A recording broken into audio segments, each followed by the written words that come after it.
बढ़ा दिया गया। इस बार 31 मई तक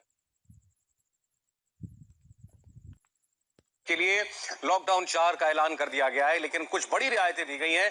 इंटरस्टेट बस सर्विस को मंजूरी है, लेकिन इसके लिए दोनों राज्यों के बीच में सहमति होना जरूरी है, एक राज्य से दूसरे राज्य के बीच। लेकिन अब बस चल सकती है अगर दोनों राज्य राजी हों, तो ये एक बड़ी रियायत है।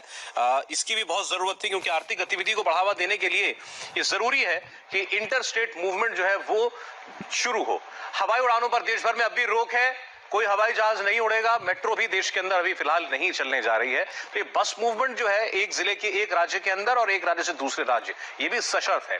सिनेमा हॉल्स बंद, शॉपिंग मॉल्स भी पूरी तरीके से बंद है, जिम बंद रहेंगे, स्विमिंग पूल बंद रहेंगे, किसी भी किस्म की राजनीतिक जमावड़ा नहीं होगा, स्पोर्ट्स कॉम्प्लेक्स बंद है, स्टेडियम बंद है, धार्मिक आयोजन नहीं होंगे, रैलियां नहीं होंगी, धरने नहीं होंगे, प्रदर्शन नहीं होंगे, इस पर पहले से रोक है। मंदिर मस्जिद गुरुद्वारे बंद, इसमें पूरी कोई छूट पिछली बार जैसा था कोई छूट नहीं दी गई है। लेकिन इंटरस्टेट बस सर्विस को मंजूरी देना यह अपने आप में एक बड़ी बात है, और एक राज्य के अंदर भी बसें चलाने की अनुमति सरकार दे सकती है अगर उसको लगता है कि सब कुछ ठीक है और खतरा नहीं है। तो ये इस बार के बड़े अधिकार जो हैं रेड, ग्रीन और ऑरेंज जोन तय करने के, ये भी राज्य को दे दिए गए हैं, और 5 जोन में अब बांट दिया गया है पूरे देश को। इसमें red zone, green zone, orange zone है, और रेड जोन और ऑरेंज जोन के अंदर कंटेनमेंट जोन और बफर जोन, ये भी बता दिया गया। चलिए, हमारे साथ अब अनुराग अमिताभ भी हैं भोपाल से। अनुराग, हम आपसे अब समझना चाह रहे थे, अब अगर राज्यों को ये तय करना है कि कौन सा इलाका किस जोन के अंदर आएगा, और अब 5 जोन कर दिए गए हैं, तो आप अपने भोपाल की अगर अब केस स्टडी माने तो भोपाल में कैसे समझाएंगे हम क्या कंटेनमेंट जोन है और क्या बफर जोन है और क्या ग्रीन जोन है? देखिए सौरभ, इसकी तैयारी पहले से ही मध्य प्रदेश सरकार और जिला प्रशासन ने की थी। जो प्रस्ताव देने की बात आई थी कि 15 मई तक ये प्रस्ताव देना है, भोपाल कलेक्टर ने साफ तौर पर जो डिमार्केशन कर लिया था, 6 सेक्टर बनाए थे, जिसमें से जो मेजर कंटेनमेंट जोन है उनको छोड़ के 6 सेक्टर्स पहले से चिन्हित कर लिए थे, जिसमें एक कोलार इलाका जहां मैं खुद रहता हूं, उसके अलावा मिसरौद, गोविंदपुरा, रातीगढ़ समेत ऐसे 6 इलाके थे जहां पर रेड जोन के अलावा बाकी गतिविधियां शुरू करने की अनुमति मांगी गई थी। इस वक्त हाथ में भी वो जो कलेक्टर ने जो सौंपा था उसके तहत ये था, जितने भी जो प्राइवेट जो इंस्टीट्यूशंस हैं उनमें 33% कर्मचारियों को जाने की जो है वो अनुमति मिल जाए। साथ साथ इंफ्रास्ट्रक्चर और कंस्ट्रक्शन एक्टिविटी की भी अनुमति की बात कही थी। साथ में मार्केट कॉम्प्लेक्स जो है उसमें जो ऑड इवन फॉर्मूले के तहत ये दुकानें खोली जाएं। साथ ही जो स्कूल कॉलेज जो स्कूल है और जो कोचिंग क्लासेस हैं उनमें 33% ऑनलाइन क्लासेस के लिए हों। साथ ही श्रमिक जो हैं, जो भी कंस्ट्रक्शन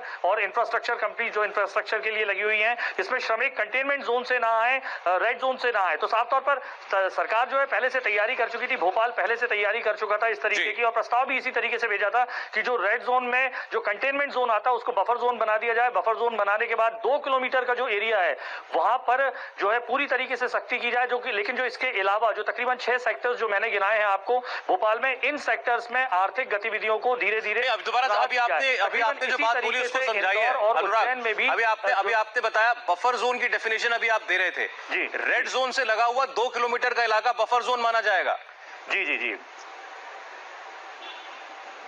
देखिए, रेड जोन में जो भी कंटेनमेंट इलाके हैं, जैसे मैं आपको बताऊं कि जो तकरीबन 1014 मामले भोपाल जिले के अंदर आते हैं, उसमें से तकरीबन 250 मामला जो अकेले 250 से ज्यादा संक्रमित है, 200 तकरीबन 71 वो जहांगीराबाद इलाके में आते हैं। ये सबसे बड़ा कंटेनमेंट जोन है। इस कंटेनमेंट जोन के इतर अब तक किसी भी तरीके की आर्थिक गतिविधियों को या किसी भी तरीके की छूट नहीं दी गई थी। लेकिन कलेक्टर ने इसके अलावा जब अपना प्रस्ताव दिया मुख्य सचिव को, तो जो ये जहांगीराबाद इलाका है जो सबसे बड़ा कंटेनमेंट क्षेत्र, इसके आसपास का 2 किलोमीटर का इलाका इसे बफर कर दिया जाएगा। बफर जोन यानी किसी भी तरीके की जो गतिविधि जो पहले से भी रही थी, इसके आसपास अब 2 किलोमीटर तक किसी भी प्रकार की जो गतिविधियां चालू नहीं रहेंगी। सिर्फ दूध की दुकान, राशन की दुकान खोलेंगी। लेकिन इसके इतर ऐसे भोपाल में जहांगीराबाद का इलाका है, ऐशबाग है, कोई फिजा इलाका है, टीटी नगर है, ये जो है ये कंटेनमेंट एरिया रहेंगे। लेकिन इसके पास आसपास के जो गांव है, रातीबड़, मिसरौद, कोलार जहां मैं खुद रहता हूं, गोविंदपुरा इंडस्ट्रियल एरिया, जो होशंगाबाद रोड है, यहाँ पर जो आर्थिक गतिविधियां धीरे धीरे खोलने की अनुमति मिल जाएगी,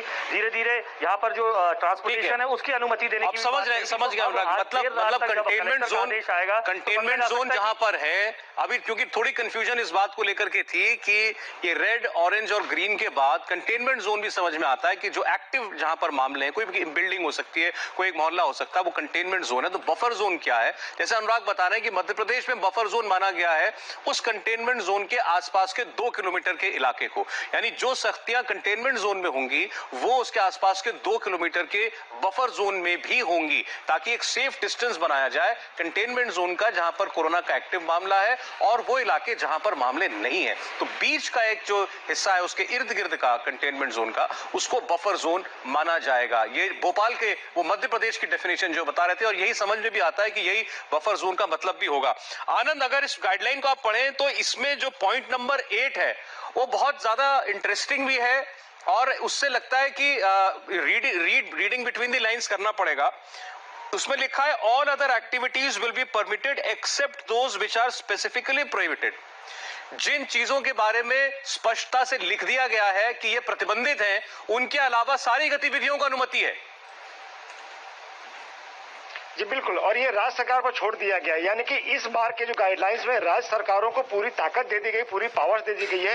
जो राज्य सरकारें बार बार ये कह रही थी, हर मीटिंग में उन्होंने पीएम के सामने यही बात कही कि आप हमको अधिकार दीजिए, हम राज्य के मुखिया हैं और हमें पता है कि कौन से एरियाज में रेड जोन होने चाहिए या ग्रीन जोन होने चाहिए और कंटेनमेंट जोन कितने बड़े होने चाहिए, कंटेनमेंट एरियाज कितने बड़े होने चाहिए।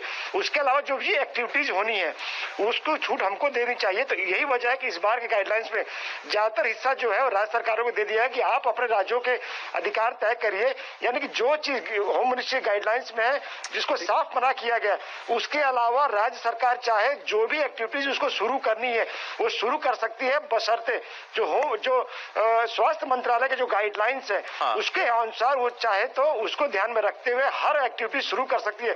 भले वो इकोनॉमिक एक्टिविटीज हो, दुकानें खोलने की बात हो, स्पा सैलून खोलने की बात हो या बाकी चीजें जो भी हो, यानी कि राज्य सरकारों को पूरा अधिकार दे दिया गया है कि आप नियमों के मुताबिक चाहे तो जो भी फैसला ले सकते हैं, जिस एरिया को चाहे खोल सकती है, बशर्ते वो एरिया। इसको कुछ उदाहरणों के साथ समझते हैं। जैसे देवेंद्र, पिछली बार की गाइडलाइंस में साफ था कि हेयर सैलून नहीं खुलेंगे, साफ था कि ई रिक्शा, ऑटो रिक्शा नहीं चलेगी, गाड़ी चलेगी तो कितने लोग बैठेंगे ये उसमें बता दिया गया था। दुकान कौन सी खुल सकती है, सोसाइटी के अंदर की स्टैंड अलोन दुकान खुल सकती है, मार्केट नहीं खुलेंगे, ये सब कुछ था। इस बार ये इतनी डिटेल में नहीं है।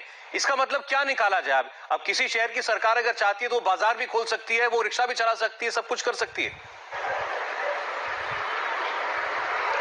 और निश्चित तौर पे राज्य सरकारें जब कैटेगरी तय करेंगी तो उस कैटेगरी में उन्हें क्या चीज़ें अलाउ करनी है ये उन्हें तय कर लेने का अधिकार होगा। और जैसा कि आप बात कर रहे थे भोपाल से, भोपाल का जो क्राइटेरिया होगा वो अरुणाचल प्रदेश के लिए नहीं हो सकता या फिर वो पंजाब के लिए नहीं हो सकता।